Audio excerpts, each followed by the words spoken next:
और अगले वक्ता के रूप में मोहम्मद तारिक हुसैन साहब, आप राष्ट्रीय अध्यक्ष people front of India party के रूप में मैं आपके बीच में सादर आमंत्रित करता हूं माननीय प्रोफेसर डॉक्टर राम बख्श सिंह वर्मा जी, आदरणीय पूर्व सांसद, राष्ट्रीय प्रधान महासचिव, राष्ट्रीय शोषित समाज पार्टी।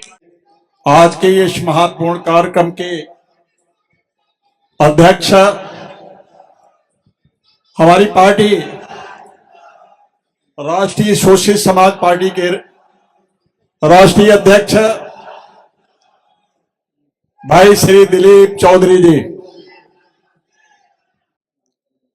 आज के इस कार्यक्रम के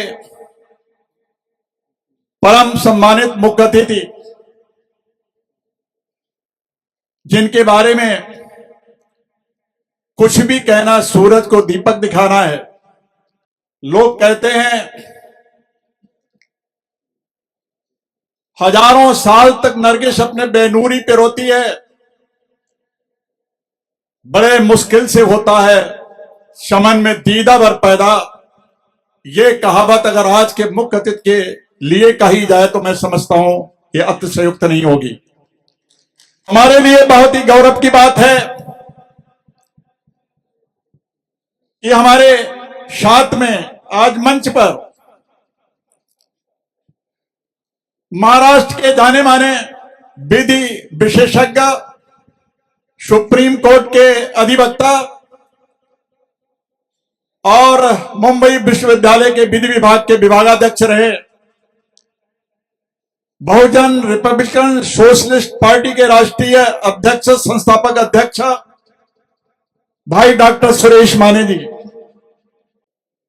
आदरणीय मौर्य साहब के अनन्य साथी, उनके अनन्य सहयोगी और उत्तर प्रदेश शासन में जिनकी जोरदार भागीदारी रही है, ऐसे आदरणीय भाई श्री के गौतम जी अभी अभी हमारे बीच से गए हैं। इंडियन नेशनल लीग के राष्ट्रीय अध्यक्ष, जिनकी पार्टी केरल की सरकार में भी शामिल है, उनके जगह पर आकर के जो बैठे हैं पूर्व जिला जज आदरणीय श्री नकवी साहब, बहुजन रिपब्लिकन सोशलिस्ट पार्टी के हरियाणा प्रदेश के अध्यक्ष, पूर्व आईपीएस, सेवानिवृत्त आईपीएस हरियाणा के अध्यक्ष आदरणीय भाई पृथ्वीराज, भाई श्री चंद्रसेन भारती, गरीब समाज स्वराज पार्टी के राष्ट्रीय अध्यक्ष हैं श्री शत्रुघ्न सिंह निषाद, अभय समाज पार्टी के राष्ट्रीय अध्यक्ष हैं मेजर अमर सिंह चौहान, ये जनवादी राष्ट्रीय जनवादी पार्टी सोशलिस्ट के राष्ट्रीय अध्यक्ष हैं। आदरणीय भाई श्री राजेंद्र सिंह गिल हमारे पंजाब से आए हैं, वो डेमोक्रेटिक भारतीय समाज पार्टी के राष्ट्रीय अध्यक्ष हैं। मेरे छोटे भाई के समान और मेरे ही पास के रहने वाले बहुत ही बड़े शिक्षाविद, पूरे भारत में जिनके हजारों की संख्या में शिक्षण संस्थाएं हैं, और जो औरैया इटावा और पूरे उत्तर प्रदेश की धरती पर एक जोरदार संघर्ष छेड़े हुए हैं, हमारे मंच पर मौजूद है आदरणीय भाई श्री शिव प्रसाद यादव जी। हमारी पार्टी के वरिष्ठतम राष्ट्रीय उपाध्यक्ष आदरणीय भाई सूरजपाल सिंह कश्यप, आदरणीय भाई श्री अतर सिंह पाल, हमारी पार्टी के कोषाध्यक्ष, सर्वजन सुखाय पार्टी के प्रदेश अध्यक्ष भाई श्री जयकरण सिंह कठेरिया, और जिन्होंने बहुत ही क्रांतिकारी भाषण दिया ऐसे आदरणीय भाई श्री खादिम अब्बास, जो इटावा की धरती से हमारे बीच में आए हैं।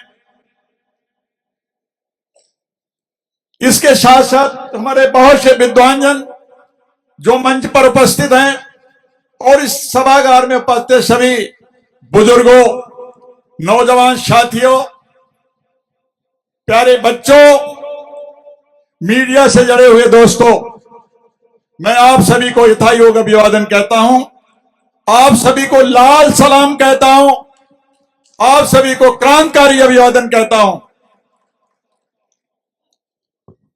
मित्रों, मैं जानता हूं कि समय कम है, उस समय की सीमाएं होती, इसलिए मैं अपने को सीमा में बांधने की कोशिश करूंगा। आज आप हम लोगों को सुनने नहीं आए हैं। आज अपने आप लड़ते लाल, अपने प्यारे दुलारे, जिनके लिए आप अब तक सपने देखते रहे हैं, ऐसा जो महबूब नेता है उत्तर प्रदेश का, उसे सुनने आए हैं आदरणीय भाई श्री स्वामी प्रसाद मौर्य को। और इसलिए मैं ज्यादा समय नहीं लूंगा।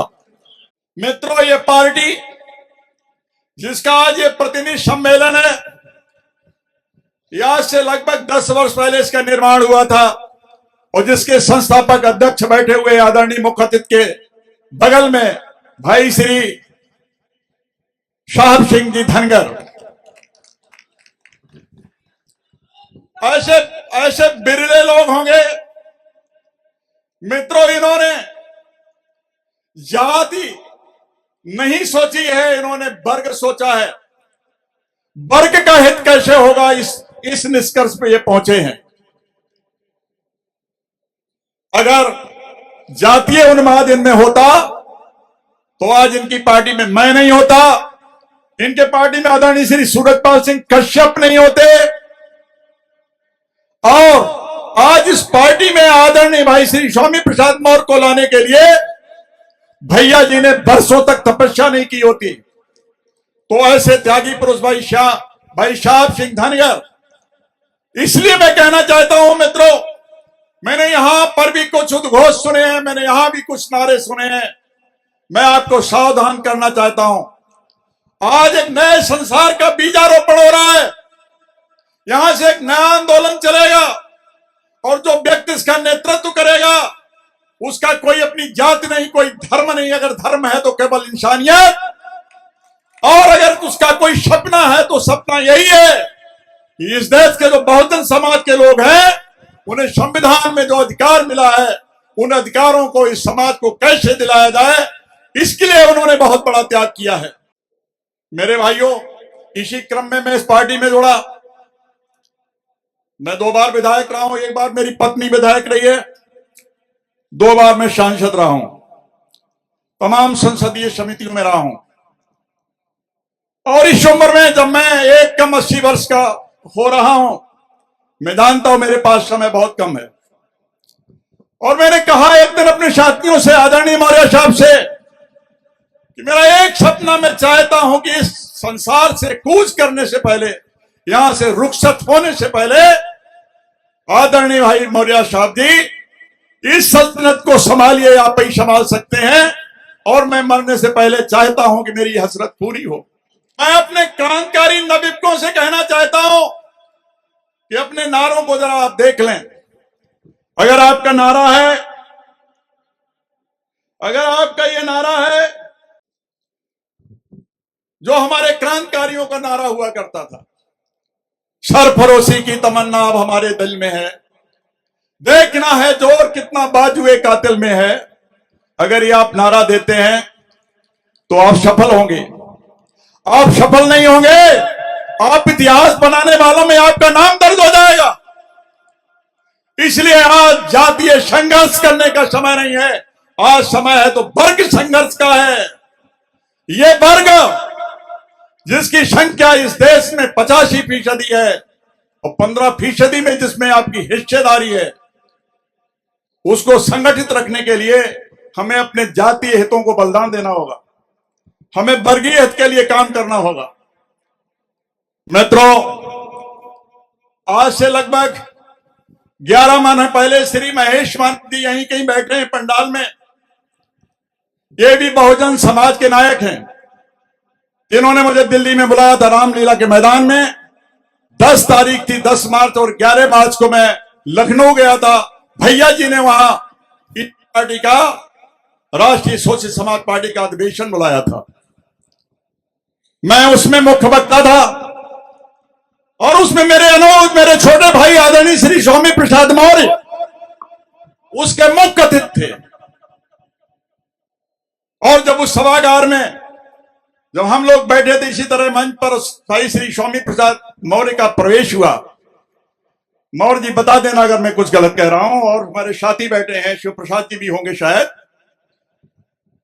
जब उस सभागार में इनका प्रवेश हुआ तो गगन भेदी नारे लगे, मौर्य जी संघर्ष करो, हम तुम्हारे साथ हैं। ऐसा लगा था जैसे कि इस सभागार में इस करतल और ध्वन के कारण कुछ सुनाई नहीं दे रहा है। संयोग से उसी के बाद में मुझे बोलने का अवसर मिला। और मैंने अपना जब भाषण शुरू किया तो मैंने कहा कि आदरणीय मौर्य जी के आने पर लोगों में कितनी प्रसन्नता है, कितना जोश है, इनकी आवाज में कितनी कशिश है। मैंने कहा मौर्य जी, ये जो यहां नारे लग रहे थे, जो आपका इस्तकबाल हो रहा था, इतना जोरदार आपका स्वागत हो रहा था, इसलिए नहीं कि वो आप कोई बहुत भीम का है शरीर के व्यक्ति हैं, इसलिए नहीं कि आप अपार धन के मालिक हैं, कोई आप अरबपति खरबपति हैं, कोई अडानी या अंबानी है। आप साधारण परिवार में पैदा हुए हैं, आप साधारण कदकाठी के व्यक्ति हैं। रे लाल बहादुर शास्त्री भी तो साधारण कदकाठी के व्यक्ति थे। मैंने कहा आपका ये स्वागत है, वो आपके विचारों का स्वागत है। ये जो आप इस देश के तमाम जो मजलूम लोग हैं, जो शोषित हैं, वंचित हैं, दलित हैं, पिछड़े हैं, आदिवासी हैं, इन लोगों के साथ उनका हक मारा गया है, इन्हें जो हाशिए पे ढकेल दिया गया है, इन्हें जो मर्यादा की जीवन जिंदगी से अलग रखा गया है, पृथक रखा गया है, आप में वो देखते हैं, वो छवि देखते हैं कि आपके माध्यम से वो हमें सम्मान मिलेगा, स्वाभिमान मिलेगा। वो इसलिए मौर्य जी आपके लिए इतनी जोर से नारे लगा रहे हैं। और मुझे खुशी है भाई साहब सिंह जी, जिस विचारधारा को लेकर के और जिस लक्ष्य को लेकर के आपने इस पार्टी को स्थापित किया था, और 10 साल से आप लगातार संघर्ष कर रहे हैं। इस बीच में आपकी जमीन बिक गई, आपने घर बार छोड़ दिया, फिर भी आप डटे रहे। लेकिन मित्रों, ये कुर्बानी आपकी जो है बहुत महंगी नहीं है। अरे आपने स्वामी प्रसाद मौर्य जैसा सेनापति पा लिया है, ये सौदा बहुत महंगा नहीं, मैं कह रहा हूं।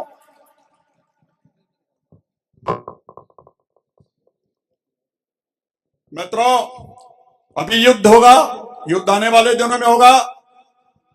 आदरणीय मौर्य जी के सेनापतित्व में, उनके नेतृत्व में हमारी पार्टी और हमारे जो घटक दल हैं, हम सब लोग दमदारी से चुनाव लड़ेंगे आने वाले लोकसभा के चुनाव में।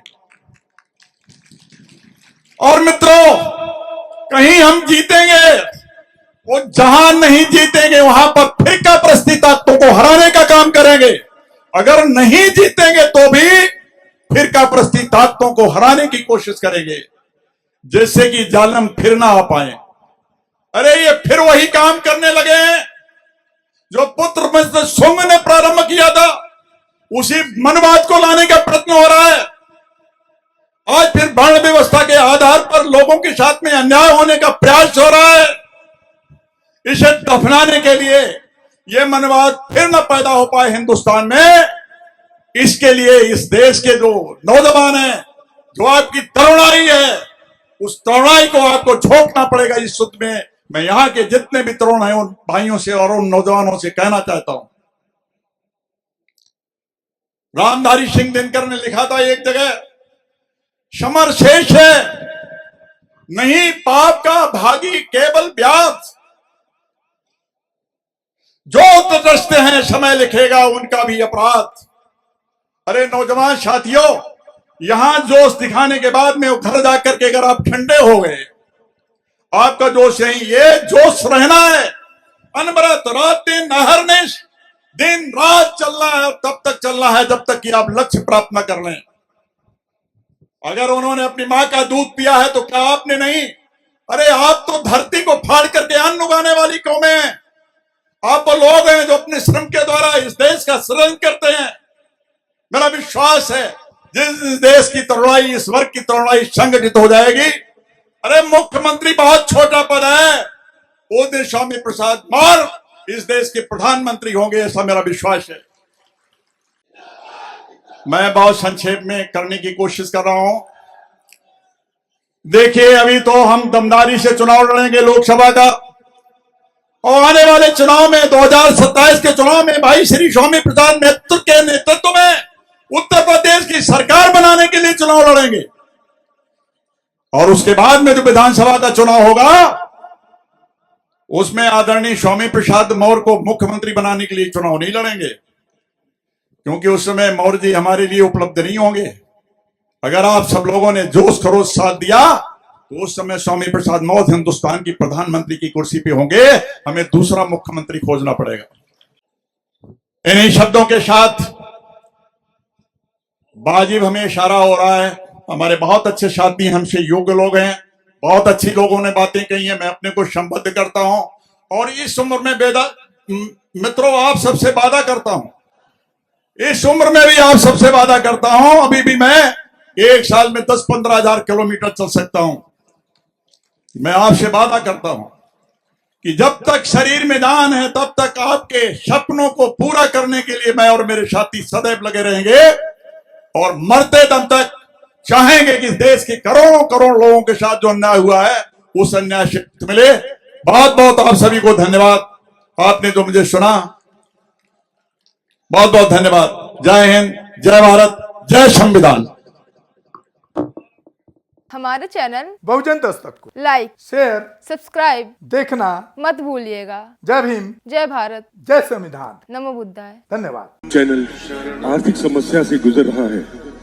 अगर आप बहुजन समाज में बाबा साहेब अम्बेडकर और तथागत बुद्ध की विचारधारा को अधिक से अधिक लोगों तक पहुंचाना चाहते हैं तो हमें आर्थिक सहयोग प्रदान करें, ताकि हम अपने चैनल के माध्यम से देश विदेश में समता, बंधुता, एकता और संवैधानिक अधिकारों को ज्यादा से ज्यादा लोगों तक पहुंचा सकें। आप अपनी सहायता राशि नीचे लिखे खाते में जमा करा सकते हैं।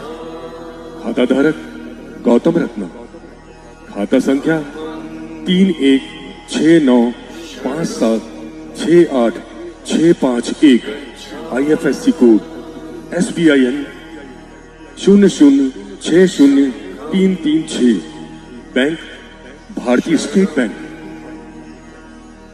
आप हमारे बैंक खाते का विवरण स्क्रीन पर भी देख सकते हैं। जय भीम, जय भीम।